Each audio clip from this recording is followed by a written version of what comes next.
Vipin sir, आज कौन सा टॉपिक पढ़ाएंगे? आइए मैम, आज हम स्टूडेंट्स को पढ़ाएंगे क्रैब साइकिल, जो कि एक बहुत ही इंपॉर्टेंट टॉपिक है from examination point of view. काफी सारे क्वेश्चन यहाँ से बनते हैं और स्टूडेंट्स को काफी कंफ्यूजन होती है। तो सबसे पहले मैं स्टूडेंट्स को न्यूमॉनिक दिखा देता हूँ, यानी ट्रिक दिखा देता हूँ। Cricket council of India appoints smart staff for main office. Cricket का मतलब सिट्रेट यानी सिट्रिक एसिड, जो कि फर्स्ट प्रोडक्ट है।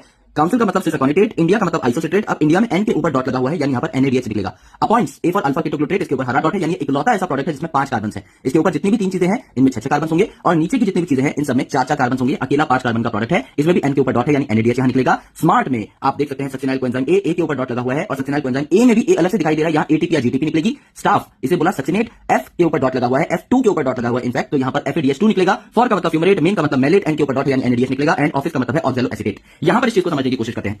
दोस्तों हमें पता है ग्लाइकोलाइसिस में ग्लूकोज जो है 6 कार्बन का एक मॉलिक्यूल है, जिसके 2 टुकड़े हो जाते हैं, जिन्हें पाइरुवेट कहते हैं, 3 कार्बन के। अब जो पाइरुवेट है लिंक रिएक्शन से बनाएंगे एसिटाइल कोएंजाइम में, जो कि 2 कार्बन के होते हैं, तो 3 कार्बन के पाइरुवेट से 1 कार्बन डाइऑक्साइड रिलीज हो गया, 2 कार्बन आपके बचे। अब इसके बीच के बॉन्ड को हमको तोड़ना है, तो 4 कार्बन का oxaloacetic acid acetyl coenzyme से मिलता है, 6 कार्बन का बना citrate, then cisaconitate, then isocitrate, यानी cricket council of India. Then आपका अपॉइंट से 5 कार्बन का है, तो यहाँ 1 कार्बन आप रिलीज करा देंगे एंड यहाँ पर NADH आपका रिलीज हो जाएगा, क्योंकि इंडिया में क्या आ रहा था, N आ रहा था। अपॉइंट्स में भी N आ रहा था, तो इस लेवल पे भी NADH रिलीज हो जाएगा और ये 5 कार्बन का था। इसके बाद के सारे मॉलिक्यूल 4 कार्बन के थे, तो यहाँ भी एक CO2 आपका रिलीज होगा। सक्सिनाइल कोएंजाइम ए, यहाँ A आ रहा था तो ATP रिलीज होगी, या फिर आप कह सकते हैं GTP रिलीज होगी। उसके बाद आपने देखा यहाँ पर स्टाफ दैट इज सक्सिनेट, तो यहाँ पर FADH2 रिलीज होगा। देन आपका फॉर मेन ऑफिस, यहाँ पर मेन में भी N का साउंड आ रहा था तो NADH रिलीज होगा। तो आपने देखा कि 3 पोजीशन पे यहाँ NADH निकले, India, appoints as well as men, 3 level पे NADH निकले, एक लेवल पे FADH2 और एक लेवल पे ATP। तो हम ATP को काउंट कर लेते हैं। भाई NADH जो है ये 3 जगह पर निकले हैं, FADH2 आपका एक जगह पर निकला है, ATP एक जगह पर। अब यहाँ पर आप देखिए कि एक जो ग्लूकोज मॉलिक्यूल है इससे 2 एसिटाइल को ए मॉलिक्यूल बनते हैं, राइट। तो ओवरऑल अगर आप देखेंगे तो इस पूरी साइकिल को हमें 2 से मल्टीप्लाई करना पड़ेगा, यानी यहाँ पर 6 NADH निकले, यहाँ पर 2 FADH2 निकले, यहाँ पर 2 ATP आपकी निकली। तो टोटल 2 ATP आपको मिल जाएंगे नेट, जो कि आप अभी यूज कर सकते हैं। 3 into 2 दैट इज 6 आपको मिल जाएंगे NADH, एक NADH से मिलती है आपको 3 ATP, तो टोटल 18 ATP आपको मिल जाएंगी। इसके अलावा एक FADH2 से आपको मिलती है 2 ATP, 2 FADH2 है तो टोटल मिल जाएंगे 4 ATP। कोई पूछे टोटल कितनी ATP बनी, तो 18 + 4 that is 22 + 2 that is 24 ATP। लेकिन आपको नेट कितनी मिली काम करने के लिए, सिर्फ 2 ATP। ये जो आपकी 22 ATP है, ये आपको इलेक्ट्रॉन ट्रांसपोर्ट सिस्टम में जाने के बाद मिल रही होंगी।